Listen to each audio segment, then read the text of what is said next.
네. 그다음은 이제 약물 역학입니다. 그래서 약물 역학이란 말은 이제 약물에 대해서는 이런 역학이라든지 약동학에 대해서는 양력에서 자세히 또 배우겠지만 저희는 기본 간호학 시간이니까 간단하게 또 설명을 해 드리겠습니다.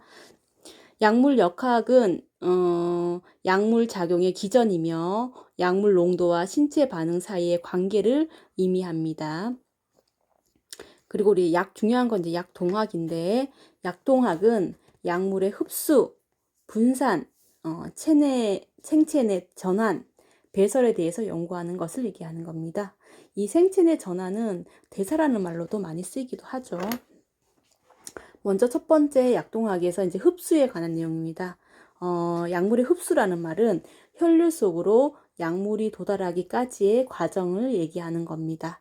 그래서 약물이 혈류에 직접 투여되지 않은 경우에 체내 약물의 첫 번째 단계는 흡수입니다. 약물은 흡수를 위해서 투여 경로에 적합한 형태로 투여되어야 합니다. 그래서 약물은 이제 위에서의 약물 흡수율은 일정하지가 않죠. 왜냐하면은 예를 들어 음식물은 특정 약물은 용해와 흡수를 방해합니다. 그래서 위에 음식물이 남아 있을 때는 약을 투여했을 때 약간 그 약물의 효과를 흡수되기는 거를 조금 방해할 수 있다는 거죠. 그래서 약물이 흡수되는 소장으로도의 운반도 조금 지연이 되게 되겠죠. 또한 음식물은 특정 약물의 분자와 결합해서 분자 구조를 변화시켜서 흡수를 억제하거나 방해합니다. 그래서 약물 흡수에 영향을 미치는 다른 요인은 위산도가 또 되겠습니다. 산도는 시간, 섭취한 음식 및 환자의 나이에 따라서 틀려지는데요. 어떤 약물은 위장에게 용해되지 않아서 혈류 내로 흡수율이 감소되고 어떤 약물은 위에 도달하기 전에 조직에 흡수되기도 합니다. 예를 들면 설화로 틀어야 되는 니트로글리세린, 우리 NTG, NTG는 목적지인 심장에 직접 운반되는 혈관으로 흡수됩니다. 만약 이 물질을 경구 투여한다 그러면은 혐의티 아니고 설화가 아니고 경구 투여를 한다 그러면은 간으로 가는 혈류에 흡수되어서 간에서 바로 이 약물이 분해될 수 있다는 거죠. 그렇기 때문에 설화로 주는 게 제일 사실은 흡수가 잘 되는 편이다.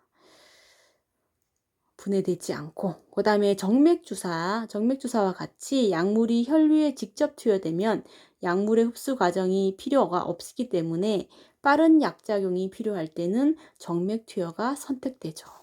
그래서 피오랑 IV 정맥 둘 중에 어떤 게 더 흡수가 빠르냐 이렇게 얘기하면 당연히 IV겠죠. 그 다음에 피하 조직은 그다음 피하 조직 나와요. 근육보다 혈관이 적게 분포되어 있어서 근육보다 약의 흡수가 느리다. 그래서 SC가 있고 그 다음에 우리 근육주사를 IM이라고 얘기하잖아요. IM이 있으면은 흡수율을 따졌을 때 피하 주사가 사실은 혈관이 적게 분포되어 있기 때문에 혈관이 많은 근육주사보다는 흡수가 느릴 수밖에 없다.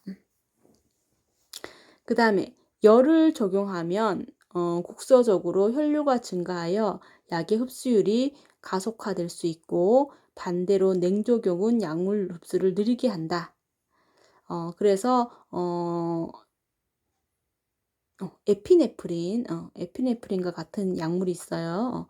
에피네프린 약물이 있는데 이 에피네프린은 혈관 수축제를 이런 혈관 수축하는 효과를 가져온단 말이에요. 이 에피네프린을 투여하면은 다른 약물의 흡수도 감소시켜.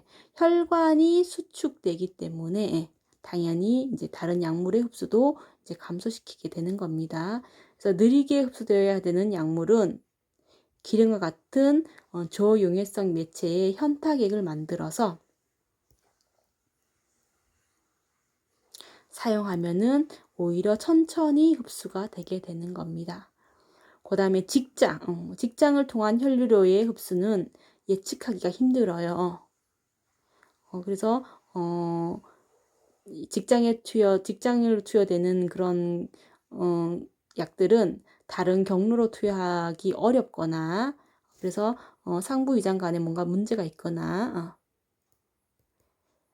문제 그런 사람들만 이제 직장으로 투여하거나 그렇게 되는 거죠. 아니면은 직장이나 S상 결장에 국한된 작용을 목적으로 할 때. 그래서 보통 직장에 쓰는 거는 거의 뭐 S상 결장, 그다음에 직장 뭐 이런 데서 직장에 뭐 쉽게 얘기하면 변이 뭐 끼어 있거나 사실은 모여 있거나 이럴 때 많이 변비약 같은 변비에 있을 때 하재의 의미로 많이 쓰는 게 보통 이제 직장에 쓰이는 그런 직장 약들이에요.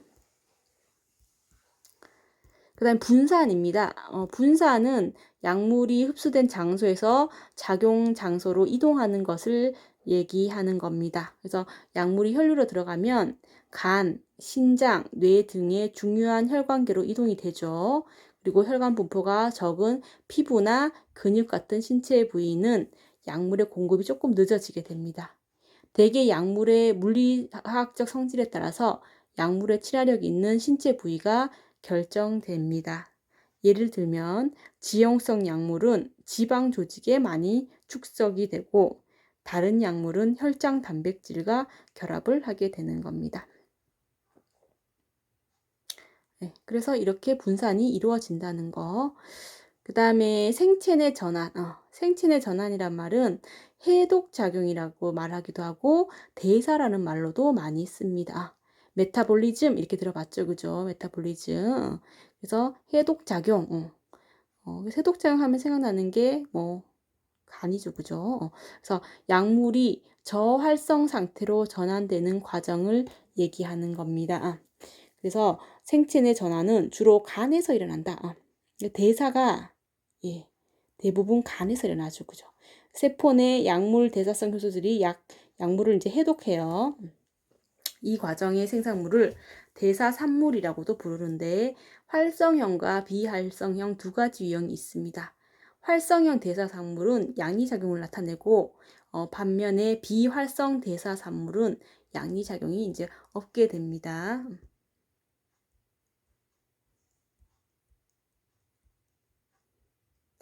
그래서 여러분들 이제 간이 손상된 대상자, 간이 안 좋은 사람들, 노인도 어느 정도 간의 기능이 좀 떨어졌겠죠. 그런 사람들은 간의 생체 내 전환 능력이, 대사의 능력이 떨어지기 때문에 약물이 체내에 많이 쌓여 있게 되겠죠. 그죠? 쌓여 있게 됩니다. 그에 따른 독성 발생에 대해서 간호사가 항상 주의가 필요합니다. 그러니까 간이 안 좋은 사람들, 뭐 쉽게 얘기하면 간경화, 뭐 간염 환자들, 이런 환자들한테는 약물을 함부로 쓰면 안 된다. 또 하나는 노인 환자들, 이런 사람들한테는 약물을 함부로 쓰면 안 된다는 얘기가 되겠죠, 그죠? 그 다음에 배설입니다. 배설은 배설은 대사산물과 약물이 체외로 배설되는 과정을 얘기합니다. 그래서 대부분의 대사산물은 뭐를 통해서 신장을 통해서 콩팥을 통해서 소변으로 배설되지만 어떤 것들은 대변으로 배설되는 것도 있고요. 그다음에 어떤 것은 호흡으로 배설되는 것도 있고 땀으로 배설되는 경우도 있고 침으로 배설되는 경우도 있고 모유를 통해서 배설되기도 합니다. 그리고 전신마취제와 같은 특정 약물은 이 호흡기계를 통해서 전환되지 않은 채로 배설되기도 합니다.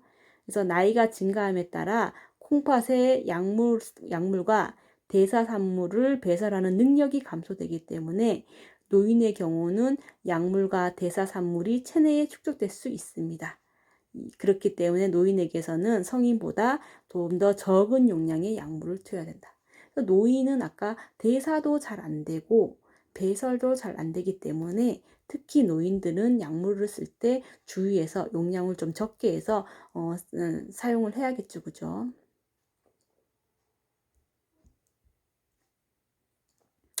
예, 그 다음에는 약물의 작용에 영향을 주는 요인입니다. 그래서 약물이 사실은 무조건 그 약물의 효과가 100%가 되는 게 아니고 어떤 사람에게든 그런 게 아니고 사실 여러 가지 요인에 의해서 영향을 많이 받죠. 그죠? 그래서 어떤 게 있냐면은 첫 번째는 발달적 요인에 의해서 많이 영향을 미칠 수 있다는 거예요. 발달적 요인이라는 것은 뭐냐? 임산부라는 그런 조건을 가진 사람이 임신이라는 그런 조건을 가진 사람에게는 약물을 투여할 때는 매우 신중하게 해야 된다. 그래서 임신이라는 그런 시기는 그 약물 복용은 위험하고 특히 아기의 생명 기관이 형성되는 임신 1기 첫 3개월 동안을 얘기하는 겁니다. 그때는 위험도가 가장 높다고 알고 계시면 됩니다. 그래서 태아에 대한 역효과의 가능성 때문에 대부분의 사용 약물은 다 금기가 되는 겁니다. 그래서 임신한 임산부에게는 약물이 거의 금기가 되죠. 그래서 이런 임산부는 태아에게 사실은 영향을 줄 수 있기 때문에 사실은 대부분의 약물은 금기라고 생각하시면 됩니다. 그래서 임산부에게는 굉장히 발달적 요인 임산부라는 게 이제 발달적 요인에 속하는 겁니다. 그 다음에 영아는 흔히 신체 크기가 다 작잖아요. 그죠? 간, 콩팥 이런 것도 기관이 아직 미성숙하기 때문에 약물을 많이 쓰면 안 되죠. 그죠? 적게 요구된다. 그리고 위산도와 약물 대사를 위해서 필요한 간 효소 등이 성인과 다르기 때문에 성인과 다른 종류의 약물, 다른 용량이 요구되기도 하고, 그 다음에 사춘기, 청년기에는 전에는 문제가 없던 약물에 대한 알레르기 반응이 나타나요. 그래서 이때는 굉장히 좀 예민한 시기죠. 그죠? 그 알레르기 반응도 많이 나타나기 때문에 이때도 약물을 함부로 쓰면 안 되겠죠. 그죠? 그 다음에 노인은 노화에 따른 생리적 변화 때문에 투약에 대한 반응이 많이 달라집니다. 그래서 간과 콩팥 기능의 감소와 같은 변화로 인해서 약물 축적이 많이 일어난다 그랬어요. 그죠? 그래서 또 여러 약물들을 복용하기 때문에 함께 복용해서는 안 되는 약물들이 있을 수 있단 말이에요. 그래서 항상 노인들은 이런 약물에 많은 영향을 미칠 수 있다. 그리고 뭐 또 노인들은 위 운동성도 감소되고 위산의 생산도 감소되고 혈류도 감소되고 뭐 이렇기 때문에 약물 흡수 장애를 많이 경험하게 되는 겁니다. 그 다음에 지방 조직의 비율의 증가와 체액 비율의 감소로 인해서 약물 독작용이 가능성이 증가하고 단백 결합 부위의 감소와 혈액과 뇌 장벽의 변화를 경험하게 된다. 그래서 혈액하고 뇌 장벽의 변화로 지용성 약물이 쉽게 뇌로 이동해서 현기증과 혼돈을 초래하게 되며 특히 베타 블로커라는 사용이 그 베타 블로커라는 이런 혈압약 같은 거 있어요. 그런 게 사용이 현기증을 일으키거나 어지럼증을 일으키거나 혼돈의 위험을 일으킬 수 있는 위험이 크단 말이에요. 그래서 베타 블로커 같은 베타 차단제 같은 혈압약을 쓰게 되면은 좀 주의를 해야겠죠. 그 다음에 또 약물 작용에 영향을 주는 요인이 뭐냐면 성별이에요.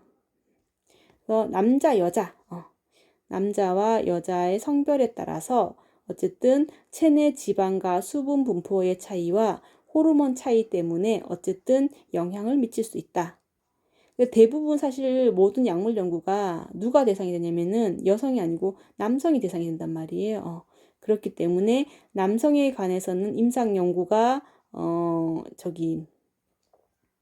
이루어진 거지만은 사실 여성은 또 다를 수 있기 때문에 근데 여성에 대한 연구는 잘 이루어지지 않기 때문에 그래서 사실은 약물 작용에 의한 호르몬 변화를 반영하는 여성 연구도 많이 필요하죠. 네, 그 다음에 약물 작용에 영향을 주는 요인 중에 문화, 인종, 유전적 요인입니다. 대상자의 약물에 대한 반응은 성별, 신체 크기와 구성 성분과 같은 유전적 다양성에 의해서 영향을 받습니다. 이를 양리유전학이라고 얘기하는데 양리유전학은 양리학의 한 분야로서 약물 반응에 대한 유전적 요인의 역할을 탐구하는 학문을 의미하는 겁니다. 그래서 양리유전학은 약물 대사에 사용하는 효소 생성에서 유전적인 차이가 있음을 확인을 하였어요. 유전적으로 어쨌든 그 약물이 뭐 효과가 좋다, 나쁘다, 뭐 이런 거 쉽게 얘기하면은, 그래서 예를 들어 간 대사를 조절하는 유전자는 다양하고 간 여러 방법으로 약물을 제거한다. 그러나 간의 대사성 시토크롬이 1차적인 대상 경로인데, 연구자들은 이 시토크롬에 대한 지식을 지속적으로 축적해 왔는데, 특히 문화와 유전적 다양성이 약물 치료에 대한 대상자의 반응의 차이를 설명한다는 사실을 확인하게 되었습니다. 그래서 예를 들면 어떤 대상자는 간 대사가 느리면서 약물에 대한 적절한 반응을 보이지 않을 수도 있고, 또 어떤 대상자는 간 대사가 빠르면서 부작용을 예방하기 위해서 적은 약만 복용하는 경우도 있습니다. 유전자가 특정 약물 대사 변이를 초래하는지를 확인하고자 혈액을 통한 유전 검사를 통해서 대상자의 혈액 내 유전자를 분석할 수도 있습니다. 어쨌든 이러한 정보를 통해서 의료인은 개별화된 투약이 가능하고 부작용을 예방할 수도 있는 겁니다. 그래서 이렇게 양리유전학적인 그런 문제도 사실은 영향을 줄 수 있다.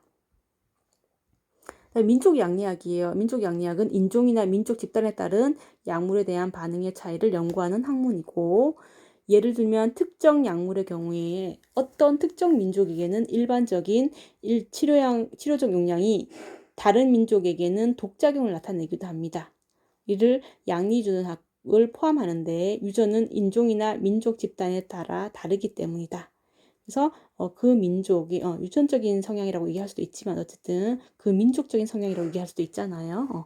그래서 현 시점에서 비용 효과적이지는 않지만 앞으로는 양리유전학의 약물 치료의 방식을 변화시킬 거라고 생각됩니다.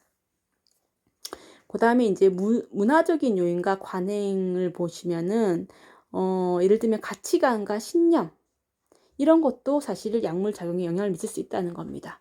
예를 들면은 한약은 어떤 사람은 약물 대사를 촉진시킬 수도 있고 방해할 수도 있다.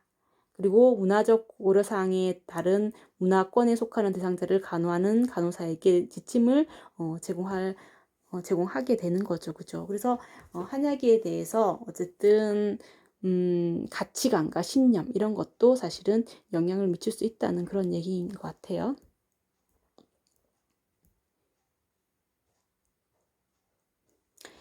예, 그 다음에 이제 시기입니다.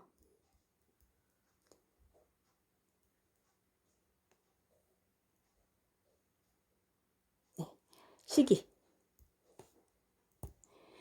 영양소는 약물의 작용에 영향을 미치는데, 그 예로 푸른 잎 채소 이런 데 많이 들어있는 영양소가 비타민 K라는 거 많이 알고 계시죠, 그죠? 비타민 K는 사실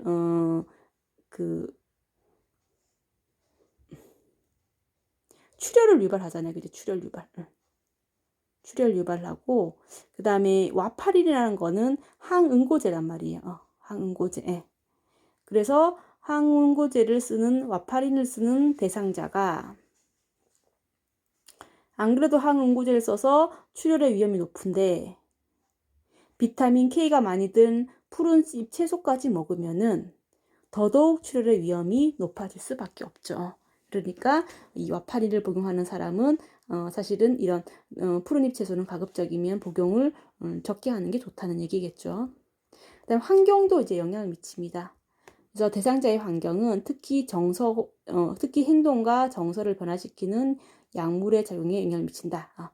행동과 정서를 변화시키는 약물. 그러므로 약물의 효과를 사정하는 간호사 대상자의 성격과 환경까지도 고려해야 된다. 기온, 온도 있잖아요. 기온 또한 약물 작용에 영향을 미치는데, 기온이 높으면 말초혈관이 확장되어서 혈관 확장제의 작용을 강화시키고, 기온이 낮으면은 혈관이 수축되어서 혈관 확장제 작용을 억제시키게 되는 거죠. 그죠? 그런데 진정제나 진통제를 투여하는 경우 시끄러운 환경, 소음이 심한 환경에서는 조용하고 평화로운 환경에서만큼 효과를 볼 수 없겠죠. 그죠? 그렇기 때문에 이런 환경적인 것도 영향을 미칠 수 있다는 얘기입니다. 그 다음에 심리적인 요인입니다. 그래서 대상자의 약물에 대한 기대, 약물의 반응에 영향을 미치는 겁니다. 그래서 코데인이 진통제로 효과가 없다고 확신하는 대상자는 그 마약성 진통제란 말이에요. 근데 이게 난 효과가 없어. 이렇게 확신하는 그런 대상자가 있다, 심리적으로. 그러면은 아무리 먹어도 사실 통증이 줄어들지 않겠죠. 그죠? 그 다음에 약물에 영향을 미치는 요인으로는 질병과 질환입니다.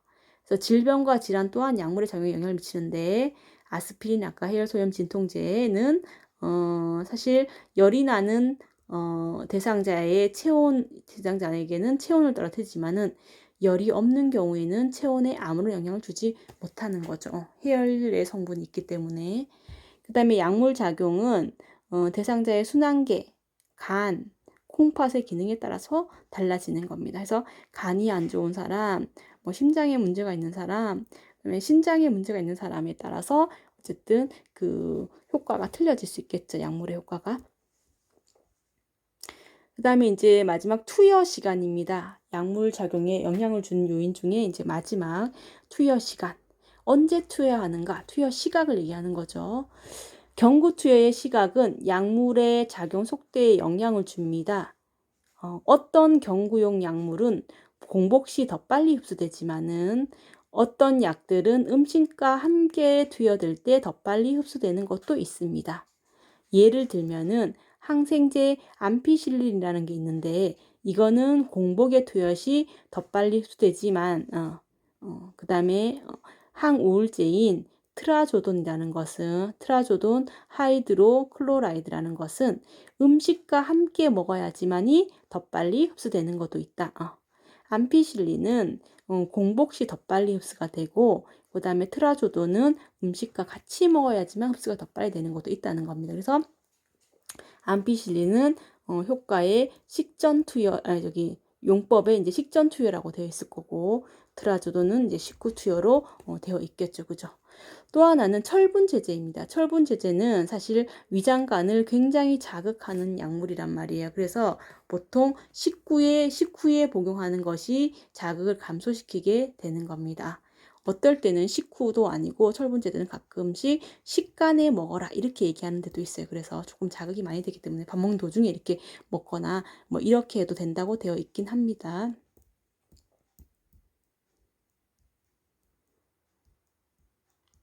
네. 그 다음에 우리 한 장 넘어가서 535페이지. 네. 535페이지, 532페이지죠. 죄송해요. 532페이지. 어디 갔지? 여기 있구나. 죄송합니다. 535페이지입니다. 32페이지는 다음 시간에 할 거고, 535페이지에 투약 처방, 이렇게 나오죠. 이렇게 투약 처방, 왼쪽에 투약 처방이 있는데, 그 투약 처방은 사실은, 투약이 필요한가, 안 필요한가는 주로 이제 의사가 결정하죠. 그죠? 그리고 기관마다 처방에 대한 정책을 가지고 있는데, 보통은 서면이 원칙이고, 전화 처방을 할 수도 있고, 구두 처방이 허용되기도 합니다.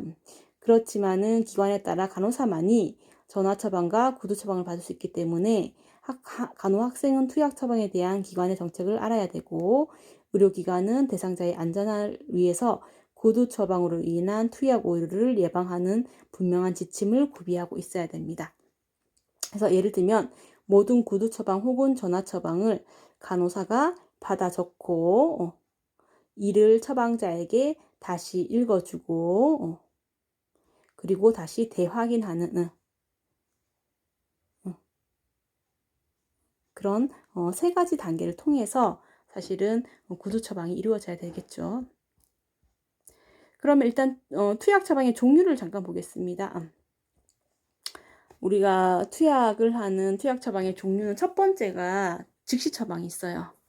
그래서 스테드 오더라고 보통 많이 얘기합니다. 그래서 처방된 즉시 단 1회 투여되는 처방을 얘기합니다. 그래서 예를 들면 몰핀 설페이트 10mg IV 스탯 이렇게 처방이 났다 그러면은 몰핀 지금 10mg을 즉시 IV 해라 이런 뜻입니다. 그렇게 하는 걸 즉시 처방 이렇게 하는 거고, 그다음에 1회 처방이 있어요.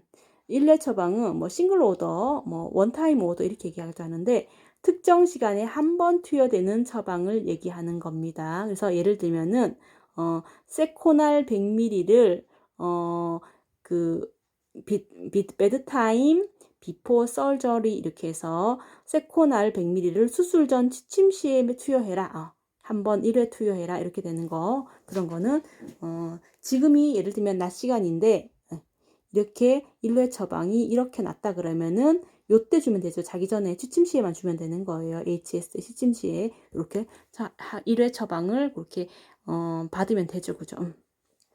그 다음에 정규 처방이 있어요.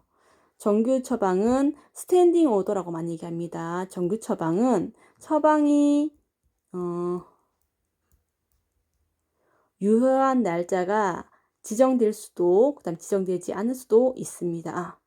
그래서 취소 처방이 서면으로 제시될 때까지 무기한 수행될 수도 있고, 그래서 예를 들면 멀티플 비타민 데일리 하면 데일리면은 매일이잖아요. 그래서 매일 비타민을 줘라. 비타민 복합제를 매일 투여해라. 뭐 언제까지란 말이 없으니까 그 취소도 있을 때까지는 계속 매일 줘야겠죠. 그죠? 이런 거를 정규 처방이라고 얘기하고, 또 하나는 아예 날짜가 표시되는 것도 있어요. 그래서 KCL twice daily. 예.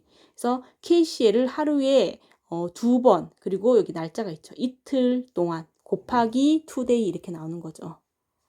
3일이면 곱하기 3day 이렇게 나오고, 그래서 날짜가 이렇게 기재되는 경우가 있어요. 이틀 동안 KCL을 하루에 2번 투여해라 뭐 이런 뜻이니까 이것도 어쨌든 정규 처방입니다. 그래서 어떤 의료기관에서는 정규 처방이 일정 기간이 지나면 자동으로 취소돼서 처방이 새로 내려져야 된다 이렇게 돼 있는데 예. 그래서 어쨌든 정규 처방이라는 것은 쉽게 얘기하면은 기본적인 정규 처방은 보통 뭐 특별한 증상 없으면 어떨 때는 보통 이제 7대 일주일씩 보통 많이 나죠. 그죠? 아니면은 뭐 3일치 이렇게 나는 경우도 있고 3대2 나는 경우도 있고 7대2 나는 경우도 있고, 어쨌든 이렇게 며칠치 이렇게 내는 거를 정규 처방이라고 보통 많이 얘기하고, 이틀이 될 수도 있고 3일이 될 수도 있고, 그리고 아니면 아까처럼 데일리 매일 그냥 나는 경우도 있고 이렇습니다. 예. 그리고 어떤 지금 대학병원이나 보통 이런 때는 여기 보면은 이제 자동으로 취소된다는 말이 나오는데 처방이 아예 매일매일 오더를 내게끔 되어 있어요. 뭐 그런 경우에는 이게 며칠씩 낼 수가 없고 그냥 매일매일이 정규 처방이죠. 그죠? 매일매일 정규 처방 그날 이렇게 오더를 내는 경우도 있습니다. 네. 그 다음에 필요시 처방입니다. PRN 오더 또는 니디드 오더라고 보통 얘기하는데 보통은 PRN 오더라는 얘기 많이 쓰죠. 대상자의 요구가 있을 때 간호사가 필요하다고 판단한 경우 간호사가 투약할 수 있게 하는 그런 처방이다. 그래서 예를 들면은 암포젤 15ml PRN 필요시 암포젤 15m를 투여하라 이런 뜻이란 말이에요. 그래서 보통 아까 약물의 처방은 누가 한다 그랬어요? 네, 의사가 보통 합니다. 그죠? 약물 처방 없이는 투약을 할 수 있어요? 없어요? 없습니다. 네. 그런데 이 말은 여기는 간호사는 투약의 필요성에 대해서 잘 판단해서 안전하게 투약해야 한다 이렇게 나왔는데, PRN 오더는 사실 PRN 오더는 미리 의사가 내놓는 거에 속하는 거예요.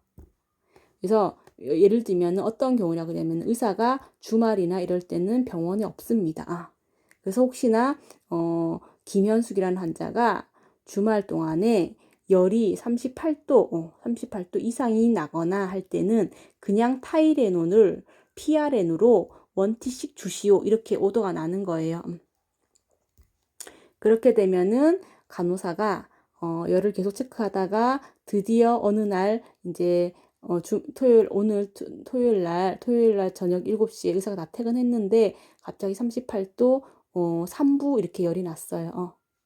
그런데 마침 이 환자의 PRN 오더가 38도 이상에는 8도 이상에는 타이레놀 원티가 있었잖아요. 그래서 다른 증상은 없어요. 환자가 열만 나지 다른 특이 증상은 없었어요. 그럴 때는 의사가 미리 내놓은 PRN 타이레놀 처방을 의사한테 따로 또 전화해서 물어보지 않고 그냥 투여할 수 있다는 겁니다. 타이레놀을 원티 먹이는 거예요. 이런 거를 필요시 처방이라고 얘기하는 겁니다.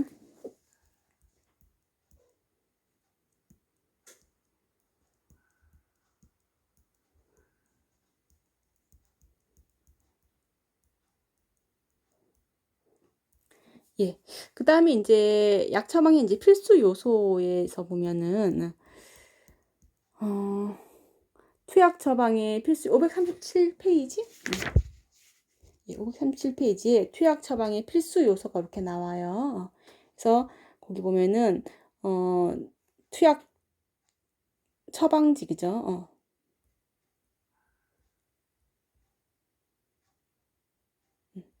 투약 오더지 있잖아요.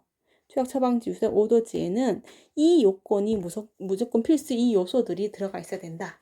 첫 번째, 대상자 이름. 그래서 예를 들면 322호 김현숙, 환자 이름 들어갔죠. 여자 43세. 예.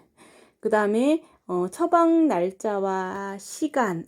그래서 이렇게 돼 있으면은 처방 날짜 9월 7일 9시 AM. 그래서 그 다음에 약물명 타이레놀 용량. 그래서 뭐 100mg 용량은 원티. 투여 횟수. 그래서 뭐 원티 BID다. 하루 2번이다. 그죠? 하루 2번. 하루 2번이고 투여 경로는 PO. PO로 해서 줘라. 이렇게 해서 뭐 지금 뭐 정기 처방처럼 곱하기 원데이라고 하죠. 원데이 냈고 그다음에 여기다가 처방한 사람의 서명. 의사 이름이 홍길동이에요. 이런 식으로 서명까지 들어가 있어야 된다는 얘기입니다. 이게 투약 처방지, 투약 처방의 필수 요소예요. 이렇게 지금 되어 있고요. 그래서 이제 뭐 다 나오죠. 횟수, 투여 경로, 서명까지 다 받아야 된다고 이렇게 나오는 겁니다.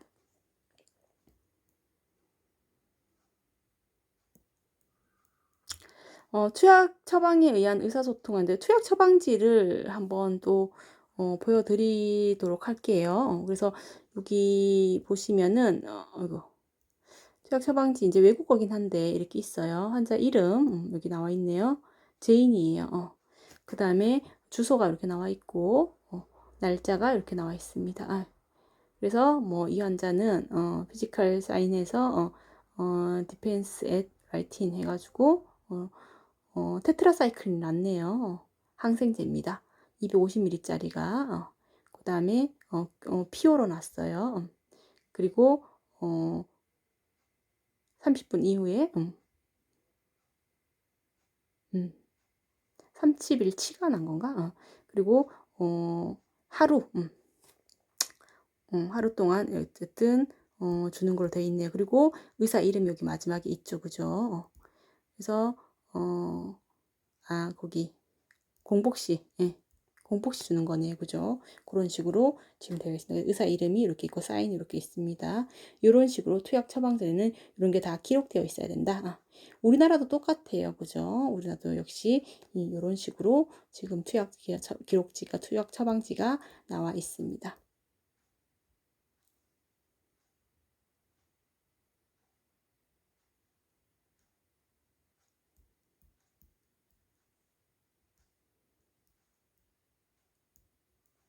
네. 그리고 우리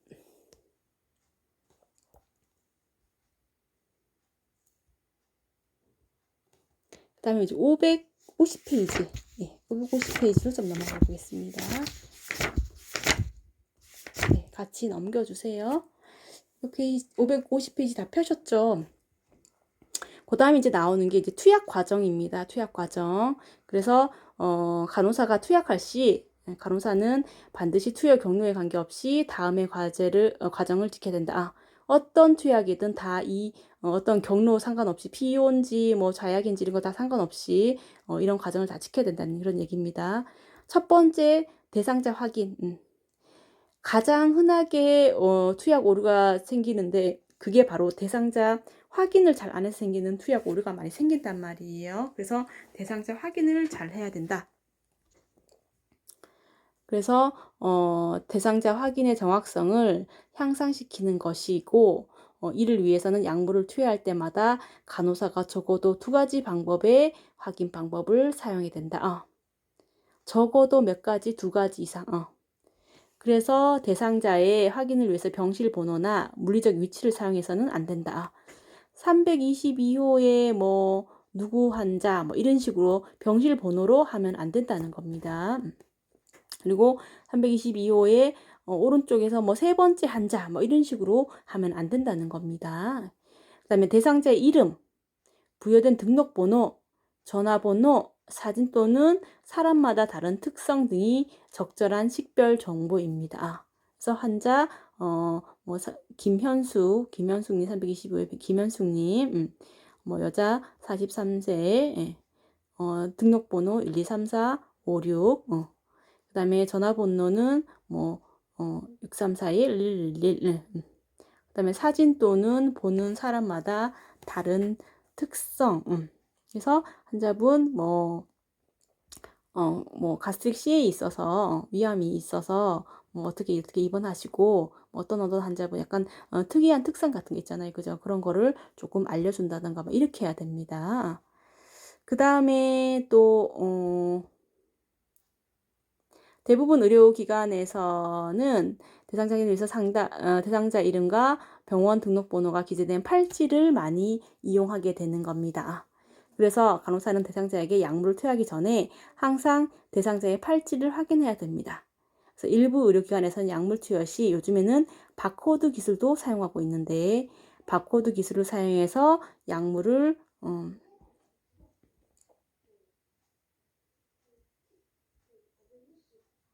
투여하는 간호사는 간호사 자신의 아이디, 대상자의 팔찌 정보와 투여할 때 약물의 패키지 정보를 스캔하거나 입력해 놓습니다. 그래서 바코드는 식별 정보로 적절한 2개 이상의 개인별 정보를 다 포함하고 있습니다.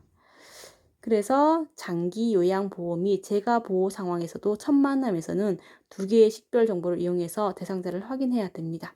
이후 간호사가 대상자를 잘 알고 있는 상태로 1대1 치료를 계속하는 상황에서는 대상자 얼굴을 통해서 하나의 식별 정보를 이용한 대상자 확인도 가능합니다. 그래서 보통 지금 우리 일반 병원, 우리나라에서는 이제 보통 일반 병원에서는 지금 많이 하고 있는 게 대상자 확인을 몇 2가지 이상으로 확인해야 되잖아요. 그래서 첫 번째 하는 게 개방형 질문이에요. 환자분, 김현숙 씨 맞으세요? 이거는 개방형 질문이에요? 아니에요? 네, 아닙니다.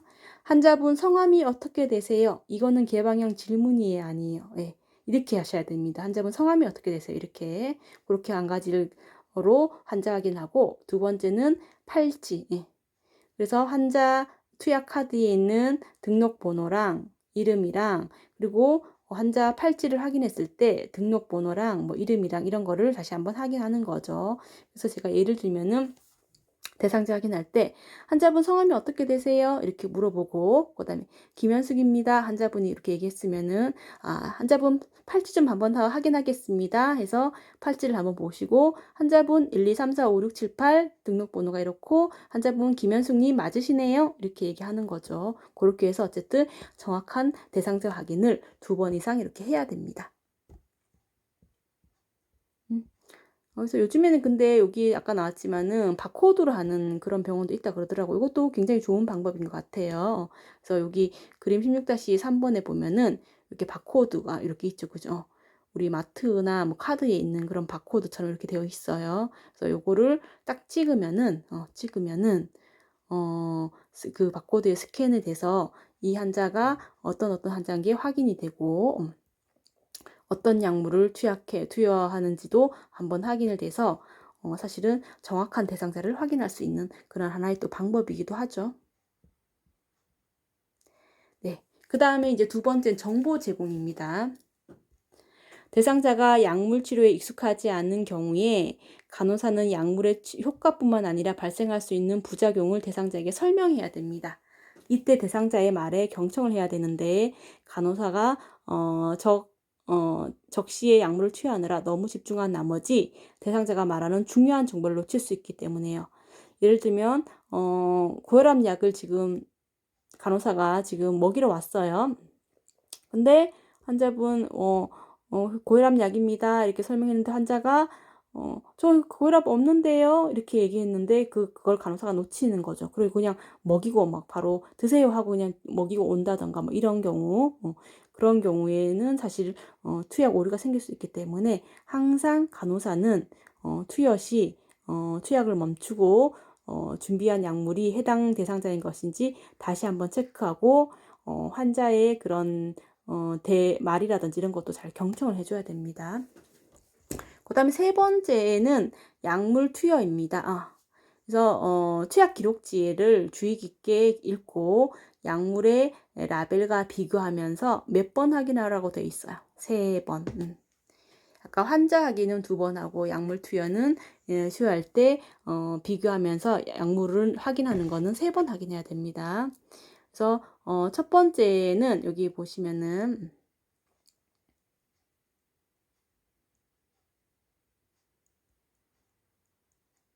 여기다 박스에 나오네.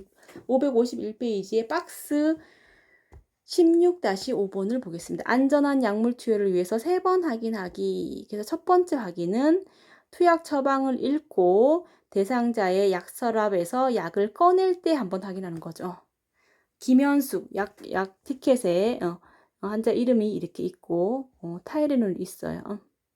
원티, PO 뭐 이렇게 있단 말이에요. 그래서 뭐 BID 뭐 이런 식으로 되어 있단 말이에요. 그랬을 때 등록번호가 1, 2, 3, 4, 5, 6 있고 그럴 때 환자가 이제 이렇게 카드를 가지고 이제 약을 챙겨줘야 되잖아요. 그래서 투약 처방전을 읽고 약 서랍에서 이제 타이레놀을 받아왔어요. 그죠? 타이레놀을 이렇게 받아왔을 때 한번 이렇게 확인하는 거죠. 첫 번째. 이 카드랑 이 약이랑 맞나? 라벨지랑 여기에 타이레놀이라고 적혀 있나? 뭐 이런 거. 환자 이름도 김현수라 적혀 있나? 이런 거 같이 확인해 보는 거예요. 그 다음에 요때 이제 약물의 유효 기간. 혹시나 이 뭐 먹는 약은 뭐 약국에서 조제돼서 나오니까 그렇긴 하지만은 혹시나 주사제라든지 이런 거는 유효 기간이 적혀 있단 말이에요. 바이알 같은 거 이런 거는 유효 기간이 혹시 날짜 지난 건 아닌가? 뭐 이런 것도 한번 확인해 봐야겠죠. 두 번째 확인할 것은 약물을 준비하는 동안 예를 들어서 약물을 따르거나 꺼내거나 약물을 포장지에 투약 용기에 놓을 때 약물 라벨과 투약 처방을 확인한다. 그래서 약물을 준비하는 동안 그래서 약물을 이렇게 따르거나 꺼내거나 그다음에 투약 용기에 이렇게 놓을 때 그래서 예를 들면 피오약이라 그러면은 피오약이라 그러면은 이 피오약을 약 돌리는 약장이 있잖아요. 약장에 이제 넣어야 점심약이라 그러면 넣어야 될 거 아니에요. 그죠? 아침약이나 점심약이라 그러면은 여기 넣을 때 한 번 더 약 티켓이랑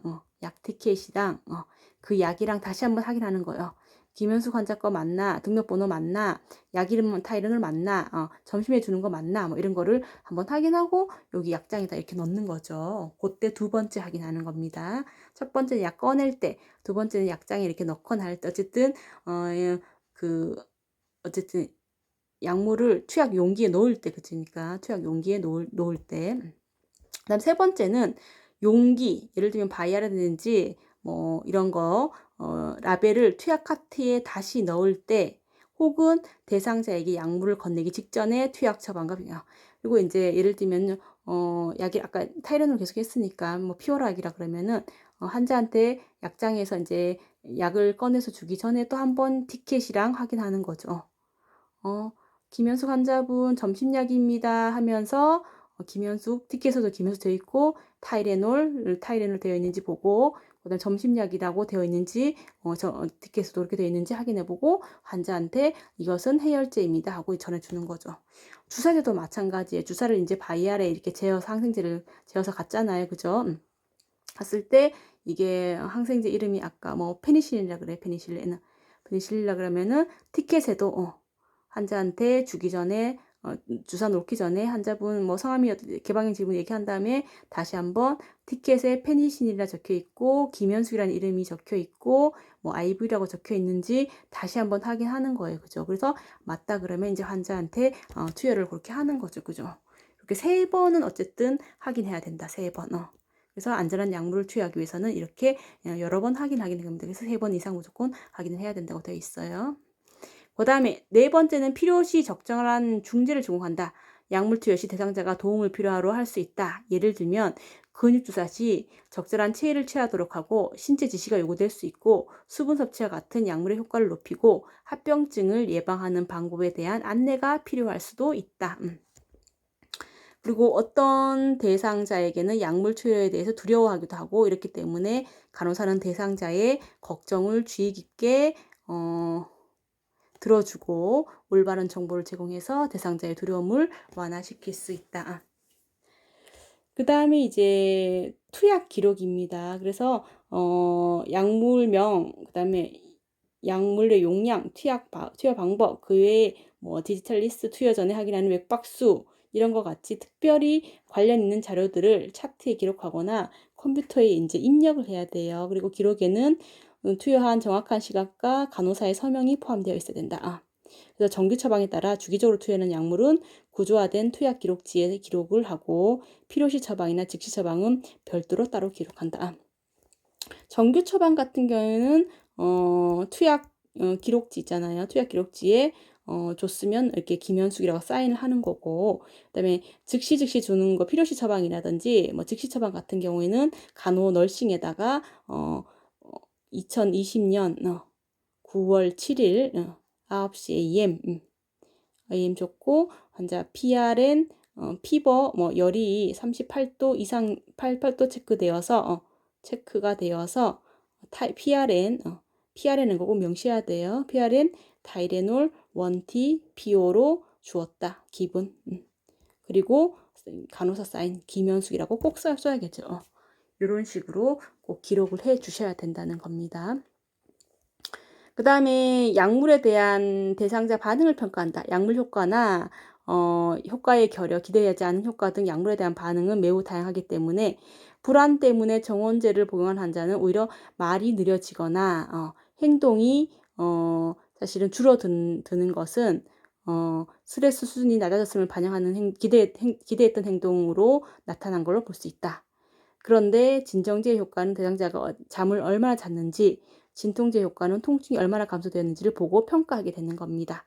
간호사는 대상자에게 투여되는 약물에 대해서 알아야 하고 기록지와 대상자와 간호사에 의해서 지정된 약물의 효과를 기록해야 되며 대상자의 약물에 대한 반응을 수간호사나 의사에게 직접 보고할 수 있다.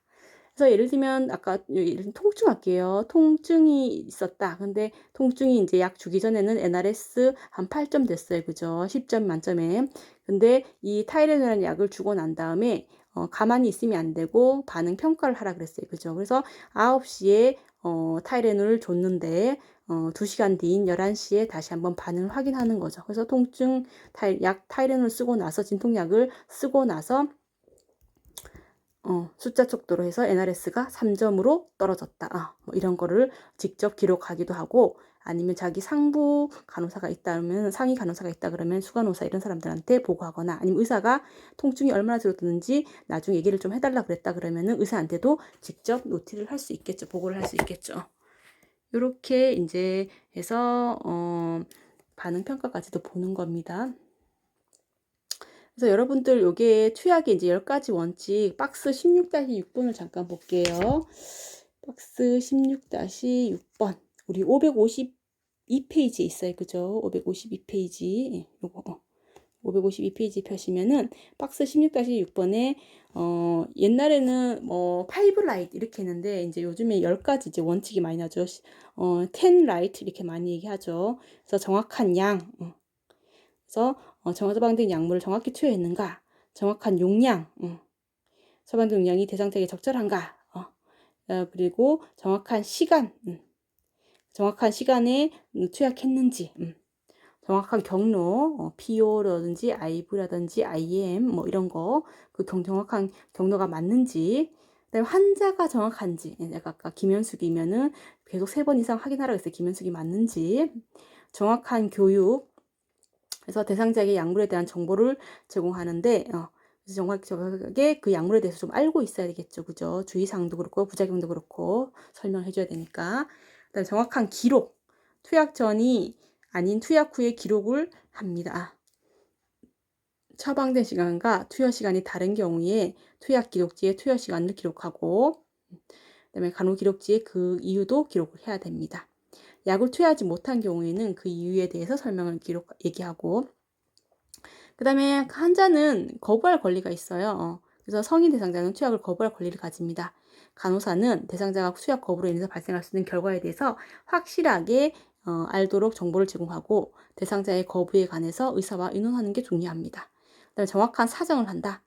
어떤 약물은 투약 전 특별한 사정을 요합니다. 그래서 혹시나 맥박이 빠르진 않은지, 혈압이 너무 높거나 낮진 않은지, 뭐 이런 거에 따라서 약물을 투여하거나 투여하지 말아야 되는 경우가 있잖아요. 그래서 그런 걸 사정하고, 그래서 예를 들면은 분당 60회 이하인 경우 맥박이, 수축기압이 100 이하인 경우에는 투여하지 마시오, 뭐 이런 조건이 있단 말이에요. 그죠? 그래서 그런 조건일 때는 투여하지 않는다.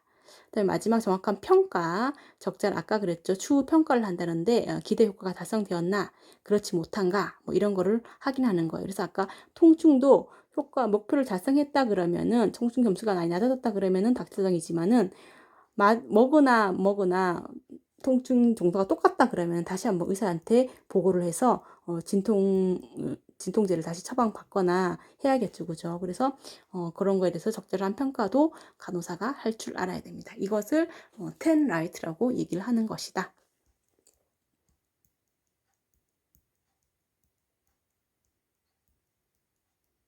네. 그래서 우리 수업은 이제 오늘은 여기까지 하겠습니다. 예, 수고 많으셨습니다.